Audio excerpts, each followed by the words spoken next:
what's up guys? Welcome back. Dito po si Henry Kahatoy TV Sports. Well, ang ating pag-uusapan na ito, LA Tenorio, no? Bago ang kanilang laban ng Ginebra, Manila Clasico, nakuha na ang respeto ng kanyang mga manlalaro dyan sa Magnolia. At ito pa, update po kay Greg Slaughter. Ayan, pag-usapan natin mga possible teams na posibleng puntahan niya, okay?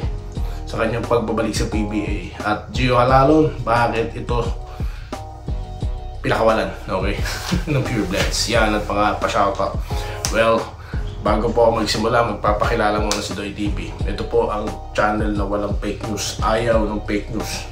Nilalabanan pa ito. At wala pong uto-uto, wala pong tatanga-tangang follower ng Doy TV. Bakit? Sa pagpapatuloy malalaman nyo. Alright? So maraming salamat po sa mga bagong subscribers. Welcome sa inyo. Sa mga existing, siyempre, mas lalong maraming salamat sa inyo. Alright, so dito na po tayo guys, no? Pa-shoutout pala mamaya. Okay, so unahin na po natin muna itong si LA Tenorio, no? Dahil ahead of the game against Barangay Ginebra, no? Sa kanyang former mentor na si Coach Tim Cone, diba? Nakuha niya na po ang respeto ng mga manlalaro niya, no? Kinausap dyan o na-interview dyan itong si Lucero, no? Okay? At ito pong si Baroa, na tila parehas lamang ang kanilang sinasabi, no? Na ang pagdating po ni Tenorio senyalis ng pagbabago, no? At posible niya nga pong madala yung winning culture, no? Na of course galing kay Coach Tim Cone, the winningest coach sa liga, di ba? At yung mga philosophy niya, no, as a coach, mabibitbit niya dahil nakita naman po natin yan sa napakaraming pagkakataon, no? Nakita niyo si Jeffrey Carriazo nung naging head coach ng Ginebra, nagpauso ng long sleeve sa coaching staff. Si Coach Al lang ang hindi nag-long sleeve. Si long hair na siya eh. Joke. Comedy yan. So yun po, no? So yan po yung ilan sa mga philosophy na posibleng tawag dito, mood, okay, na maaaring dalhin dyan ni Tiniente. Of course yung experience niya, no? So nabanggit din niya ni Tenorio, ni Baroka, no? Matagal niya nakakiskisan ng mukha ito si Baroka, no? Na nabanggit niya na as a former player, okay, maiintindihan niya, no? Madali na lang sa kanya, okay, na maintindihan din yung mga players ay parang gano'n, no? Not exactly word per word, no? Pero parang gano'n yung ibig niyang sabihin. So that's how, no? They accepted LA at sabi nga nila, they respecting dahil professional players sila, okay? So ganyan. So good luck po, no, sa game ni Tiniente, no? Okay, hindi naman po nababahala ang si Coach Tim Cone, no, na posibleng malaman yung mga style niya or whatever. Of course, may adjustment na dyan. Kaya huwag pong mag-aalala dyan ng mga taga-barangay, no? Marami pa rin po kasing malungkot no, mga taga-barangay dyan. Alright, dito na po tayo kay Greg Slaughter. Okay, alam ko excited kayo, lalo ng mga taga-barangay dahil nga siya po ay sumilip, di ba, sa practice ng barangay, no? The sparks numerous rumors, no, about him coming back or returning back sa barangay, no, pero not that fast guys, no. Okay, dahil nagsisimula pa lang po, no, early stage, no, ng kanilang pag-uusap ng koponan, no, na nag-inherit ng kanyang rights. Yan nga po yung Pure Blends Titan Max, no. Okay, well, seryoso itong team na ito. Siguro ang gagawin nito, no, if they can keep him in the team, much better. Dahil kung meron ka pong legit 7-footer, may chance ka po sa ilalim, no? Ano pong ibig ko sabihin? Tinutukoy ko si Junmar. Yan po ang target ng bawat koponan. Magkaroon ng somebody that can match Junmar, no? You need somebody like Greg Zila, no? To match the Kraken, di ba? Dahil sa laki ng katawan ni Junmar, talagang dominated niya po talaga yung liga. Medyo nagkakaroon lamang siya ng challenge kapag may big imports. Di po ba nakita na po natin yan, di ba? Sa nakaraang Governor's Cup, okay? Or Commissioner's Cup. Kalimutan ko kung conference yung may malaki import, no? So nakita natin dyan na challenge si The Kraken, okay? So nabanggit din po, no, na interesado daw po itong di umano ang Rain or Shine, dahil alam naman po natin na talagang naghahabol, no, for title itong Rain or Shine. Nabitin sila sa kanilang last performance, no. Meron na silang Stanley Pringle. Kung magkaroon pa sila ng big man that can guard Junmar, talaga pong malupitang ito, title contender na ito, no. Siya ang bubuo dyan, no. Okay, na busy rin pong Rain or Shine, no. Pero meron silang latest trades di ba? Mahabol sila.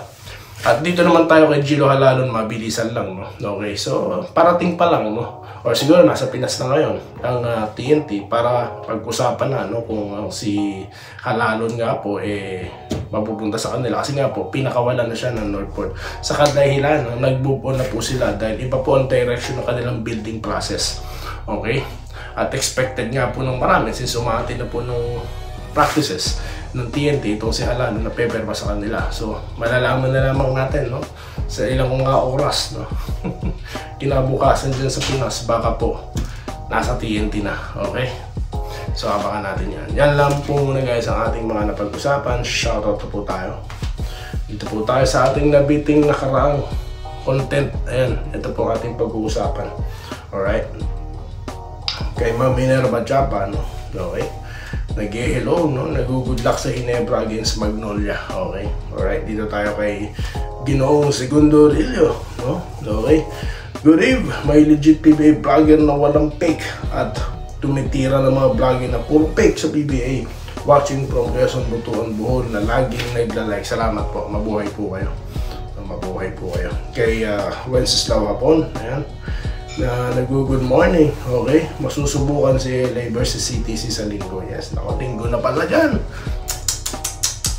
Matindi Okay, dito tayo kay Archie Makirang. Shoutout po sa mabuhay po kayo. Alright, gandang umaga po. Sorry, gabi na dyan sa inyo, no? Okay, Robert Kayabyab, Coon versus Tenorio, students against the teachers, opening game. Yan, no? Well, di man po aminin ni Team Coon, pero sigurado may challenge to sa kanya, no? Dahil may hirap pong matalo ng tinuturuan lang, no? Sa totoo lang, no? Okay, Ronald Tubid, Bon Ryan Cantor. Ano po si Ronald Tubid? Siya po ang coach ngayon ng di ba? Ng Terapirma. Tapos napangalanan din, na-promote din itong si Harencio bilang team governor, po. So congratulations sa mga bagong opisyales ng Terapirmang Survivor. Okay, Joseph Pineda na maulan na hapon, okay, dito Central Luzon, maulan. Sana po umupa na yung ulan, po. Medyo apektado pa kami dito sa Pampanga sa Typhoon Paulo. Lakas ng ulan at hangin, saktong kakauwi lang ng bahay. Okay, ingat po kayo, sir. Po, yun na po, hindi na po natin may iwasan, no, na tag-ulan. Bumabahan na po talaga, no. Lalo na ngayon, no. Baligtaran, magkagawa ng mga blood control, lalong dumubog, yun po. Anyway, yan po yung mga hindi ko na naranasan, no, simula nung ako'y nag-abroad. Sa Singapore, wala akong bagyong naranasan doon. Dito so far, no, nakakaisang taon na ako, no, close to 2 years na. Wala rin akong bagyong naramdaman. Po, kung meron man, 100% handa po, no, ang mga gobyernong na pinuntahan ko, no. Sa atin po, good luck po talaga sa inyo, no, mag-iingat na lang po talaga kayo, no. Yun na lang po muna. Pambino de Leon, Idol Doy Dibig, mabuhay po kayo sa pagbabalita nyo. Nakakasaya pag nakakapanood kami ng mga kasama ko sa bahay. Talaga po palang may kasama kayo sa bahay, no? Salamat po, no? Mabuhay po kayo dyan. Hanggang ngayon po ba, di pa po kayo nagsasubscribe yung mga kasama nyo sa bahay? Gideon de Leon, shoutout sa'yo, sir. Okay. Bambino Diala, no? Okay. Salamat din po, Okay. Ma'am Minerva Jaba ulit. Okay, count na natin ang first game for Minerva. Nagbibilang na po kagad si ma'am. Okay. Prediction, baka nag-aabang kayo ng prediction kay Doy TV, Sige, maglalabas tayo sa susunod na content. lahat nawa ng mga players ay healthy, wag po sana magkaroon ng injuries, no? Tama po kayo dyan. Reynaldo Espejo, Sir Toy, bakit hindi nyo nababanggit ang pangalan ko? Kasi nung Mika hanggang PBA ay fans na ako ng Ginebra. Okay, hanggang ngayon kasi regular na nanonood sa vlog mo pero Ginebra pa rin ako. Okay lang naman. Pasensya na po kayo, sir, no? Sa sobrang dami po talaga na nanonood na, no? Pasensya na po. Pero shoutout po sa inyo, Reynaldo A. Espejo. Ayan, buhay po kayo, sir. Ramil Raimundo, no? Ayan. Good PM, Mr. Cupo Doy. Ayan po. Ang nagpauso ng panibagong moniker ng Doy TV, no? Kupidoy, no? Maraming salamat po, no? Okay, medyo malapit sa kupit yan. Alright, wish ko sana manalo ang Ginebra sa opening para masaya ang kabarangay. Yes, yan din pong wish ng mga taga Magnolia, eh. Paano po ba yan? Okay, Enrique Rivero, good day, Idol Doy. Still 10 points, ayan. So, sa tingin niya raw po, double digit ang i-score ng bata, no? Yung bagong crowd favorite po ng Ginebra, no? Alright. Shoutout po kay Sir Ner Carullo, no? Vincent Laban, good day, no? Kung makakapwesto siya sa loob, 5 points yan, sigurado. Alright, 11 points din po, sabi ni Ronaldo Giralao. Okay. Manuel Dulay, malalaman natin sa tuwang laro kung si Steel ay man of the Steel ba? Ma'am Erin Killes, shoutout po. Okay.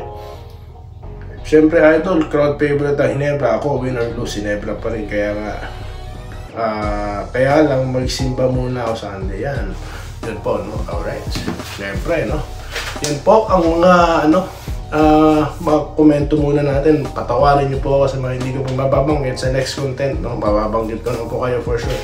So yun lamang po. At ito po muli ang Doy TV Sports, ang channel na ayaw ng fake news, galit sa fake news.